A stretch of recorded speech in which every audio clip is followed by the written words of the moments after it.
Os transtornos de ansiedade, eles têm graus diferentes de intensidade? Tem. Como que eles são Tem. divididos?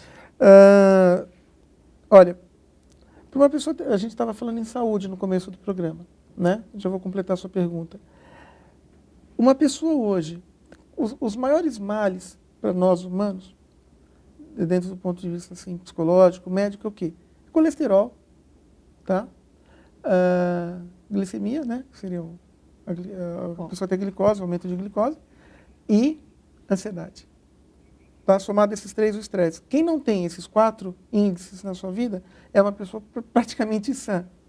Agora, o que acontece? A ansiedade em si, ela provoca uma série de outros derivados. E aí sim, com diferentes graus. Então, da ansiedade, o que acontece? Você pode ter um TAG, que seria um transtorno de ansiedade generalizada, né? Que você sempre ansioso de uma maneira assim, geral em relação a tudo. O legal é que todos eles dá para identificar através do psicodiagnóstico e dá para tratar. Não tem nenhum tipo de ansiedade não conhecido, mas são muitos. Aí você pode ter o próprio síndrome de estresse pós-traumático, que é sempre que você viver aquela situação que lhe causou um trauma, seja ele qual for um assalto, enfim, uma outra situação qualquer aí terrível, você vai ter os mesmos sintomas do sofrimento que você teve aquele dia. Né? Então isso é uma coisa muito séria. Você tem um outro tipo de ansiedade que, na minha opinião, seria acho que o pior tipo que tem, que eu acho que é o mais crucial, o mais mortífero de todos eles. A ansiedade não mata, tá? Isso é muito importante. Só vai matar se você for uma pessoa com cardiopatia, uma pessoa com problema no coração, em função dos sintomas, porque às vezes da taquicardia, falta de ar, enfim. Síndrome do pânico, que é uma das minhas especializações. A síndrome do pânico, eu acho que hoje é a pior doença de conotação emocional que existe. Não existe doença psicológica pior do que a síndrome do pânico. Ela te tolhe completamente, você não consegue sair de casa, você não consegue fazer nada. A síndrome do pânico, te falei que a ansiedade é geralmente sempre em relação ao medo de alguma coisa. Sim. Né? A síndrome do pânico é o medo do medo. É um pouquinho pior. Né? Então, por exemplo, eu estou aqui dando entrevista para você. Se eu sou um portador de síndrome do pânico, a gente para agora e vou embora.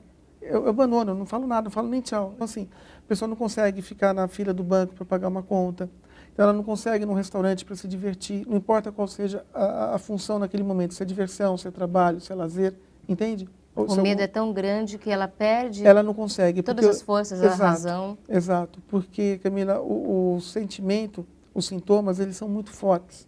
Né? E o detalhe das ansiedades, você perguntou, né, dos graus, os graus são muito diferentes, mas os sintomas são muito parecidos. Daí está o erro de você fazer certos diagnósticos. Então é muito importante fazer um excelente psicodiagnóstico, seja ele feito por um psiquiatra ou por um psicólogo, para identificar qual que é o seu real problema, qual que é o nível de ansiedade que você tem. Porque os mesmos sintomas de uma ansiedade generalizada podem ser os mesmos sintomas de uma síndrome do pânico. Por exemplo, fobia social. Né? Fobia social, que é também dos derivados do transtorno de ansiedade, tem os mesmos sintomas da síndrome do pânico. E o tratamento errado pode prejudicar os resultados. Não vai resolver. ter promoção da melhora. Né? Na síndrome do pânico, você tem 2 variações. Você tem a síndrome do pânico com agorafobia e a síndrome do pânico sem agorafobia. Já vou explicar. Os sintomas são os mesmos, tanto para uma como para outra. A diferença é que a síndrome do pânico com agorafobia é quando você vai fazer determinada coisa e o sintoma dá. Então, por exemplo, você não consegue... Tocou a campainha, é o jornaleiro te entregando o jornal. Você não consegue abrir a porta, você consegue abrir a porta, mas você não vai conseguir ir lá para fora para pegar o jornal. Acontece tudo que você puder imaginar. O coração dispara, a vista fica turva, você vai tremer, você vai ter taquicardia, você vai ter o pior de todos os sintomas, a sensação iminente de morte. É muito ruim. Você não consegue. Tá?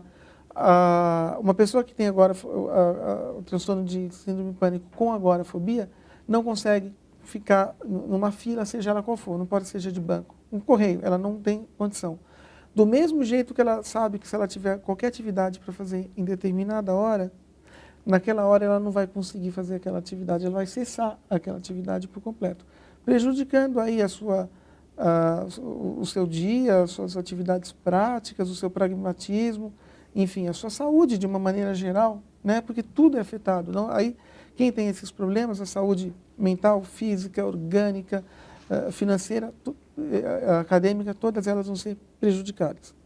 A síndrome do pânico sem agorafobia, ela dá em qualquer hora, você não precisa estar pensando em nada.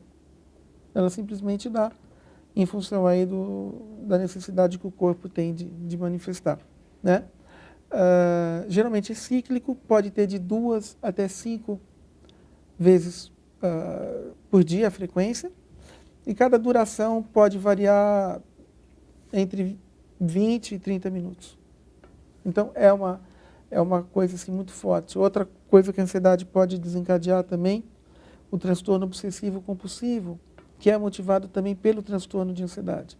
Na realidade, Camila, 90% de todas as doenças psicológicas são desencadeadas pela ansiedade. A gente percebe que são diferentes tipos, Uhum. que são cada vez mais populares, as pessoas falam cada vez mais sobre esses temas e que eles realmente comprometem bastante a qualidade de vida.